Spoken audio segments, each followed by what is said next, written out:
Hello class 11th।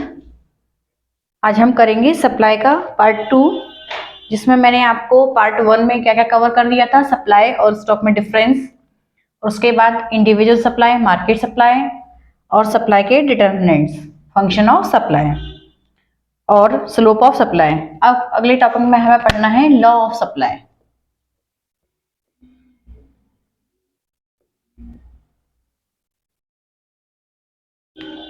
Law of supply, तो supply किससे affect होती है? प्राइस के कारण अफेक्ट होती है कि सप्लाई प्राइस अगर इंक्रीज होता है किसी कमोडिटी का तो सप्लाई भी इंक्रीज होती है, ठीक है। लेकिन अगर अदर फैक्टर्स, जो मैंने आपको डिटर्मिनेंट्स पढ़ाए थे, ठीक है, किसके? सप्लाई के, तो मैंने आपको बताया था कि अगर प्राइस के कारण वो अफेक्ट होती है, प्राइस ऑफ ओन कमोडिटी, उसी कमोडिटी की प्राइस अगर कम ज्यादा हो रही है तो हम क्या बोलते थे उसको? पी ऑफ आर, और हमारा था पी ऑफ आर था, टी था, फ्यूचर एक्सपेक्टेशंस था, प्रोडक्शन फंक्शंस था, और गोल और गवर्नमेंट पॉलिसी, ठीक है। और हाँ, ये थे सारे 5, 6, 7, और एक और था हमारा लास्ट वन, टेक्नोलॉजी हो गया। हाँ, टेक्नोलॉजी हो गया, गोल, प्राइस, फ्यूचर एक्सपेक्टेशन हो गया। हाँ, फ्यूचर एक्सपेक्टेशन हो गया। और हाँ, ये सारे हमारे क्या थे? Number of firms, last one number of firms, ठीक है। तो मैंने आपको बताया था कि सप्लाई क्या होती है, इंक्रीज और डिक्रीज होती है इन सब की वजह से। लेकिन इन सब में मैंने आपको एक पार्ट ये बताया था और एक पार्ट का डिवीजन यहां से बताया था, ठीक है। तो अगर सप्लाई उसी की प्राइस के कम और ज्यादा होने की वजह से, उसी कमोडिटी की प्राइस के कम ज्यादा होने की वजह से अगर सप्लाई क्या हो रही है, इंक्रीज और डिक्रीज हो रही है, तो फिर वो हमारा लॉ ऑफ सप्लाई क्या कहता है कि प्राइस का और सप्लाई का कौन सा रिलेशन है? डायरेक्ट रिलेशन है। तो अगर आपको लॉ ऑफ सप्लाई करना है तो इन 7 चीजों को क्या करना पड़ेगा? कांस्टेंट करना पड़ेगा। अगर हम इन सब चीजों को कांस्टेंट कर दें, इन सब चीजों को क्या कर दें, एज्यूम कर दें कि ये सब चीजें अभी के लिए नहीं है, तो सप्लाई में और प्राइस में कौन सा रिलेशन होता है? डायरेक्ट रिलेशन होता है। यही हमारा लॉ ऑफ सप्लाई कहता है। तो लॉ ऑफ सप्लाई की जो डेफिनेशन है वो है आपकी, law of supply states the other things remaining constant. ये क्या रहने चाहिए? Remaining constant. Law of supply की जो डेफिनेशन है वो है आपकी, the law of supply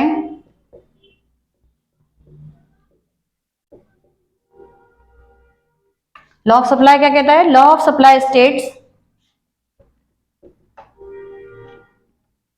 the other things remain constant. अगर हम सब चीजों को, इन सब चीजों को क्या कर दें? कांस्टेंट कर दें, constant,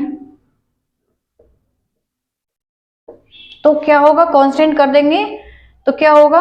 quantity supplied,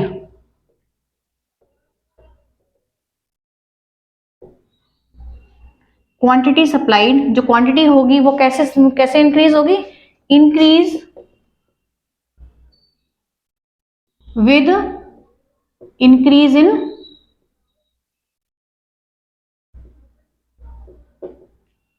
price, increase in own price of commodity,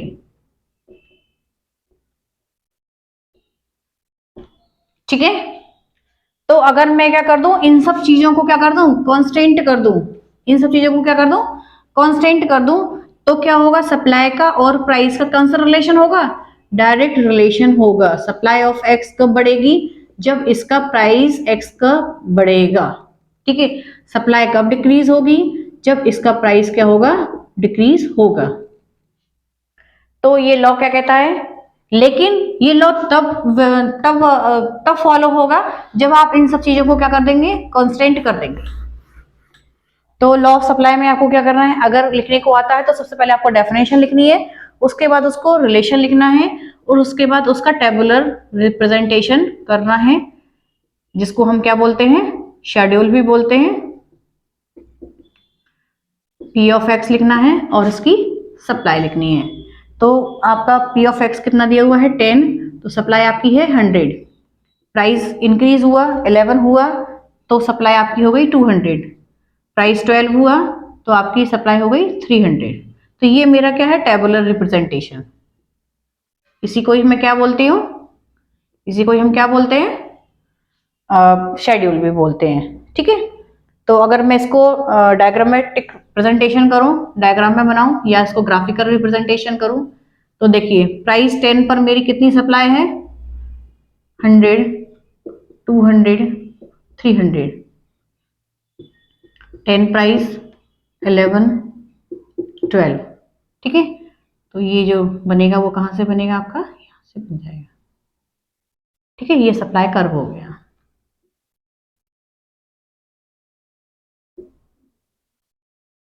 ठीक है, 11 प्राइस पर मेरी कितनी है 200 है और 12 प्राइस पर 300 है, 10 प्राइस पर 100 है। तो ये हो गया आपका लॉ ऑफ सप्लाई। तो इसमें क्या करना है आपको, अगर 3 मार्क्स का 4 मार्क्स का क्वेश्चन आता है तो लॉ ऑफ सप्लाई को लिखना है, इसका रिलेशन लिखना है, टेबुलर रिप्रेजेंटेशन करना है, इसका ग्राफ बनाना है। बहुत छोटा छोटा पार्ट है। और उसके बाद आपको क्या लिखना है, अगर 4 मार्क्स का आता है तो आपको साथ साथ क्या डालने हैं, इसके एजम्पशंस भी डालने हैं। एजम्पशंस कौन कौन से, जो मैंने आपको बताया कि सभी को क्या करना है कांस्टेंट करना है। तो कौन कौन सी चीजों को कांस्टेंट किया था हमने, प्राइस ऑफ रिलेटेड गुड्स,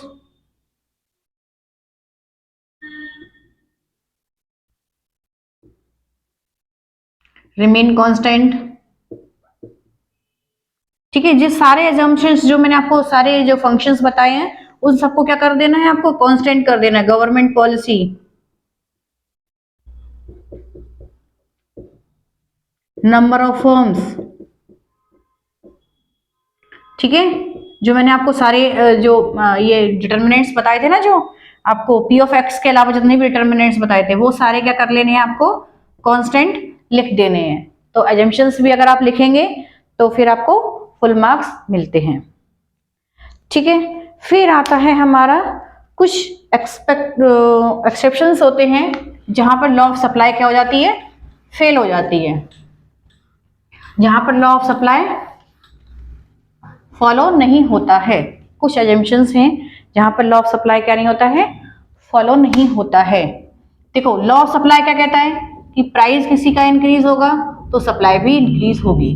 ठीक है, लेकिन कई बार ऐसा भी होता है कि प्राइस के इंक्रीज होने की वजह से सप्लाई इंक्रीज नहीं होती है, सप्लाई पर कोई भी इफेक्ट नहीं होता है, या फिर सप्लाई कम ज्यादा नहीं होती है, मतलब चेंज नहीं होती है। तो वो कौन से रीजंस होते हैं, सबसे पहला है आपका एग्रीकल्चर, एग्रीकल्चर आउटपुट।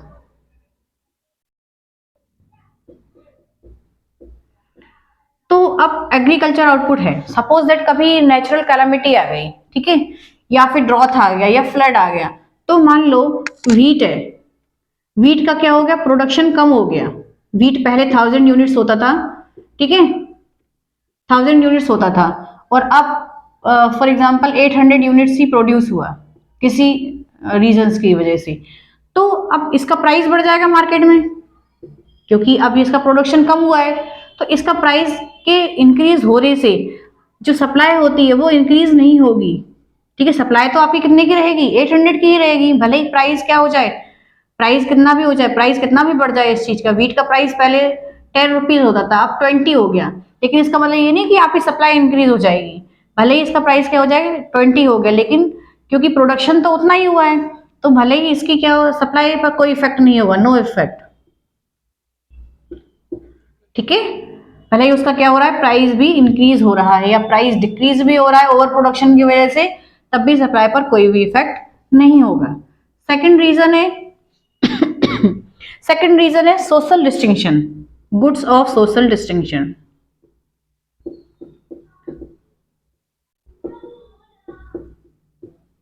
कुछ चीजें क्या है हमारे देश में, सभी देशों में होती हैं, कुछ चीजें कैसी होती है, लिमिटेड होती हैं।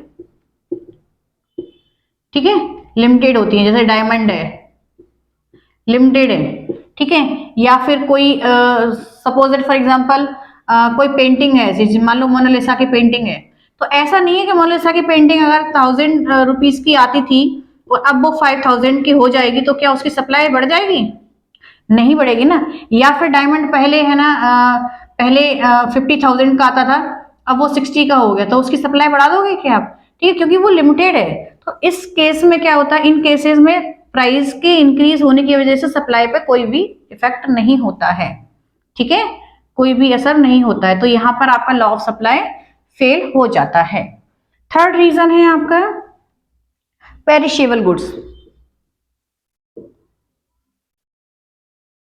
पेरिशेबल गुड्स, पेरिशेबल गुड्स कौन सी होती है?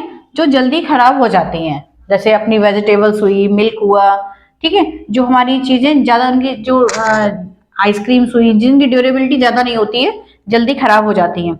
तो जो चीजें जल्दी खराब हो जाती हैं तो भले ही उनका क्या हो जाए, प्राइस कम हो जाए, लेकिन आपकी सप्लाई पर कोई असर नहीं पड़ेगा। आप तो अपनी इतनी सप्लाई करते थे, भले ही उनका प्राइस बढ़ जाए तब भी आपकी सप्लाई कोई इफेक्ट नहीं करेगा, और उनकी प्राइस कम हो जाए, क्योंकि आपको तो क्या करना है, अपनी सप्लाई को निकालना ही निकालना है, चाहे उनका प्राइस ही कम क्यों ना हो जाए। तो जो चीजें जल्दी खराब होने वाली होती हैं, पेरिशेबल होती हैं, उनको हम क्या कर देते हैं, सप्लाई तो हम करते ही करते हैं, भले ही उनका प्राइस कम ही क्यों ना हो जाए। ठीक है, तो इन तीन केस में क्या होता है, ये होता है एक्सेप्शंस। इनको हम क्या बोलते हैं, एक्सेप्शंस। तो इन केस, तीनों केस में क्या होता है, लॉ ऑफ सप्लाई फेल हो जाता है। कौन कौन सा? Agriculture output, goods of social distinction और पेरिसेबल गुड्स। नेक्स्ट है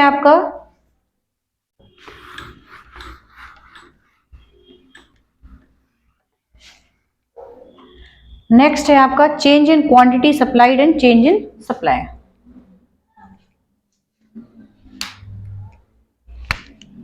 जो कि मैंने आपको बताया था पहले भी कि ये change in very very important है,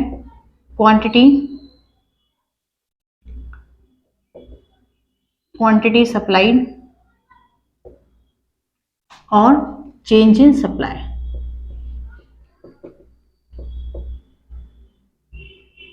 ठीक है, तो चेंज इन क्वांटिटी सप्लाई किसको बोलते हैं? जो किसके कारण अफेक्ट होती है? उसकी ओन प्राइस के कारण अफेक्ट होती है। ओन प्राइस, उस कमोडिटी की खुद की प्राइस क्या होगी, कम ज्यादा होगी, तो वो सप्लाई पर इफेक्ट देगी।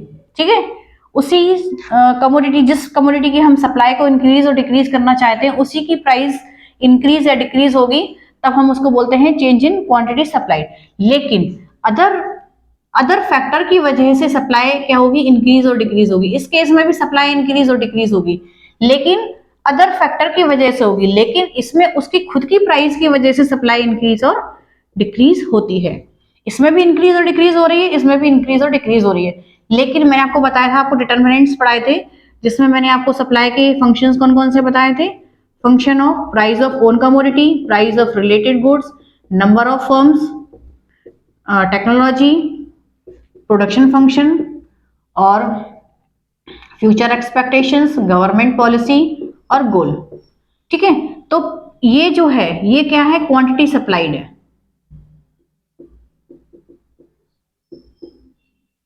बाकी जो है वो क्या है, चेंज इन सप्लाई है।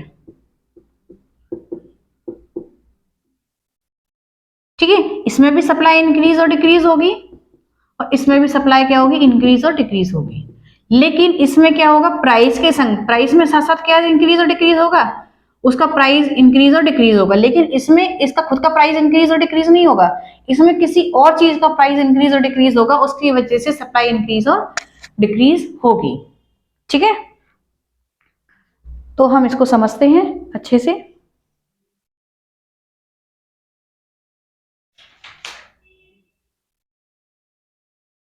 तो सबसे पहले हम पढ़ेंगे चेंज इन क्वांटिटी सप्लाई।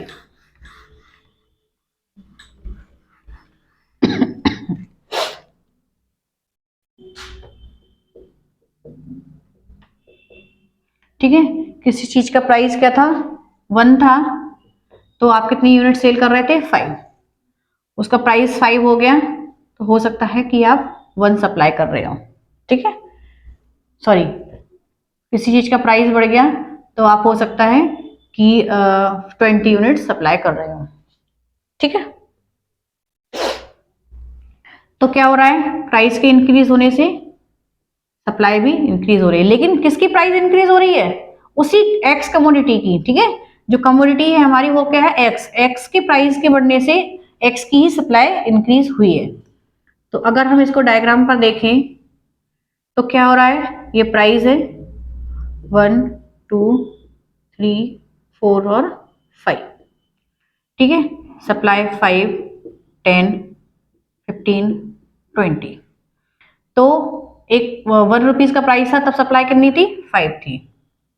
ठीक है, ये वाला पॉइंट था। और 5 रुपीज पर कितना हो गया आपका? 20 हो गया। ठीक है, तो क्या हुआ कि कितना चेंज हुआ है इसमें? सप्लाई में 15 का चेंज हुआ है, और उसमें कितना चेंज हुआ है? 4 रुपीज का चेंज आया है।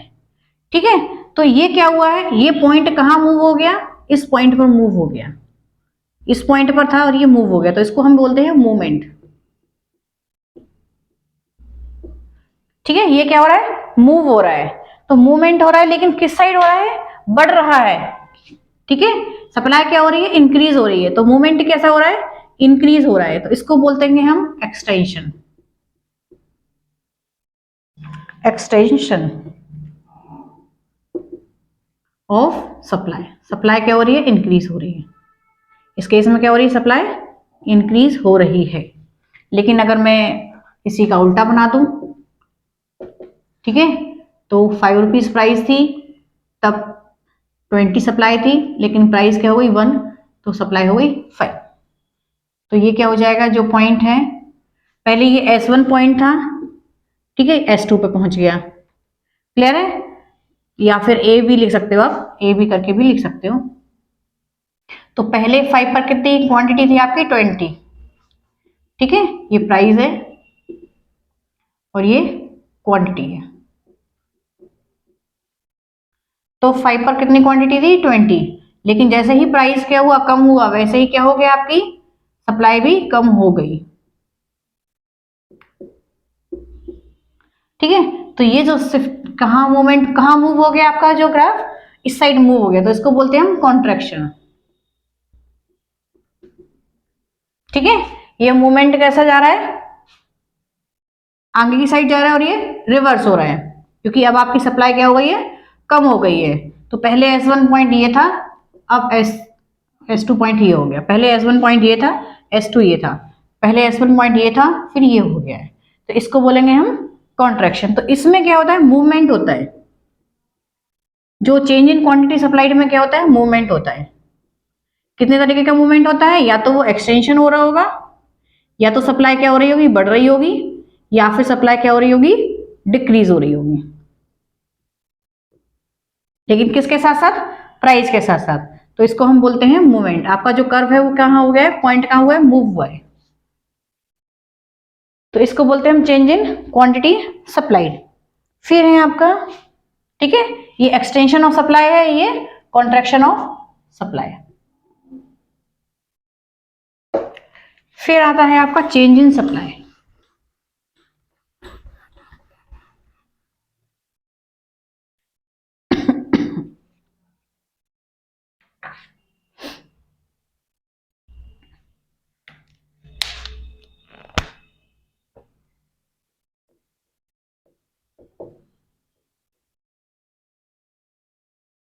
चेंज इन सप्लाई, तो मैंने आपको बताया था कि किसी अदर फैक्टर के कारण क्या हो रही है? सप्लाई इंक्रीज और डिक्रीज हो रही है।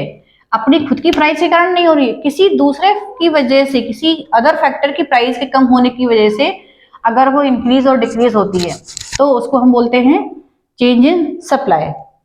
तो कौन सा रीजन हो सकता है? कोई से भी रीजन ले सकते हैं हम। जैसे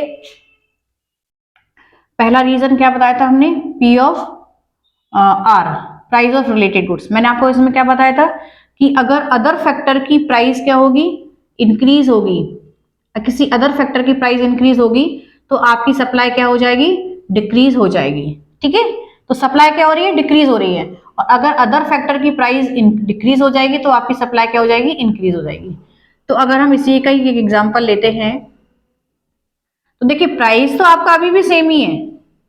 ठीक है, जैसे इसका अगर हम मैं शेड्यूल बनाऊं, तो प्राइस बनाऊं और सप्लाई बनाओ। तो 10 रुपीज की प्राइस पर सप्लाई कितने हो रही थी, 100 हो रही थी। लेकिन अभी आपने प्राइस चेंज नहीं किया है, प्राइस तो अभी आपकी 10 है, लेकिन सप्लाई इंक्रीज हो गई। वो किस वजह से सप्लाई इंक्रीज हुई है, अदर फैक्टर की प्राइस कम हो गई इस वजह से। मान लो टी और कॉफी का मैंने कब एग्जांपल बताया था, टी एंड कॉफी का,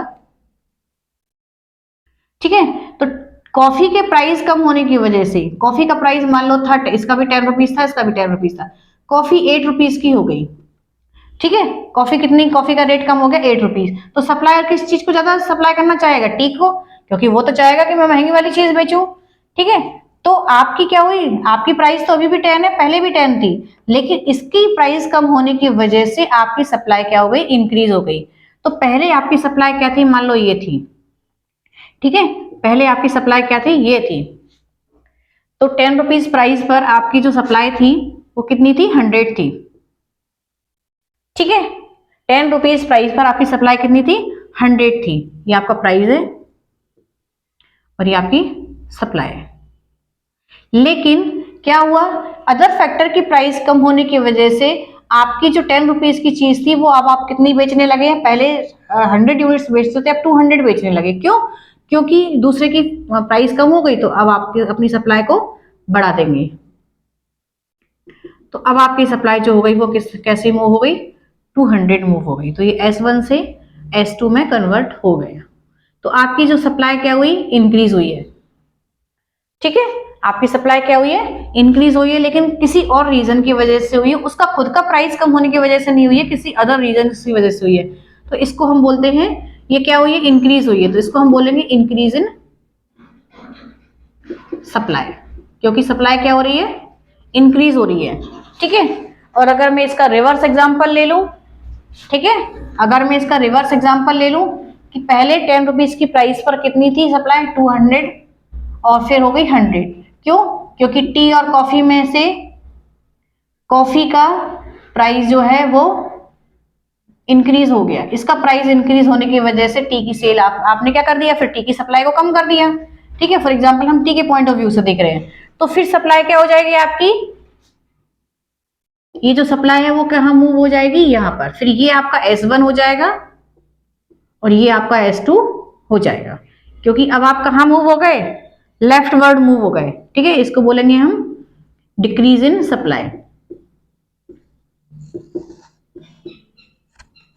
जिसको हम क्या बोलते हैं, left word move, left word movement, left word left word move नहीं, लेफ्ट वर्ड शिफ्टिंग, ठीक है। क्योंकि आप कहाँ शिफ्ट हो गए, अब आपका जो कर्व था, जो सप्लाई कर्व था वो S1 यहाँ था, अब आप कहाँ शिफ्ट हो गए, लेफ्ट वर्ड शिफ्ट हो गए, या फिर हम इसको बैकवर्ड भी शिफ्टिंग भी बोलते हैं। उसमें हम मूवमेंट वर्ड यूज करते हैं, इसमें कौन सा वर्ड यूज करते हैं, शिफ्टिंग वर्ड यूज करते हैं, ठीक है। ये कोई से भी रीजन हो सकते हैं, जैसे मैंने आपको जितने भी फैक्टर्स पढ़ाए थे वो सारे रीजन, किसी और बहुत सारे रीजन हो सकते हैं जिनकी वजह से सप्लाई क्या होगी, इंक्रीज और डिक्रीज होगी। तो अगर इंक्रीज हो रही है तो हम बोलेंगे इंक्रीज और इंक्रीज इन सप्लाई, जो कि कहां पर मूव होगा, फिर आपका movement to the right side, shifting to the right side, right word shift होगा। और अगर आपकी सप्लाई क्या हो रही है, डिक्रीज हो रही है, तो वो कहां शिफ्ट होगा, फिर लेफ्ट वर्ड शिफ्ट होगा, जिसको हम बैकवर्ड शिफ्टिंग भी बोलते हैं। तो अगर इंक्रीज हो रहा है तो इंक्रीज इन सप्लाई, और साथ साथ क्या बोलेंगे उसको हम, फॉरवर्ड शिफ्टिंग या राइटवर्ड शिफ्टिंग। अगर डिक्रीज हो रही है सप्लाई तो उसको हम बोलेंगे decrease in supply, leftward shifting या फिर बैकवर्ड शिफ्टिंग। तो ये अदर रीजंस की वजह से होता है, इसको बोलते हैं हम change in supply. Next topic हम क्या करेंगे, पार्ट 3 में पढ़ेंगे। Thank you.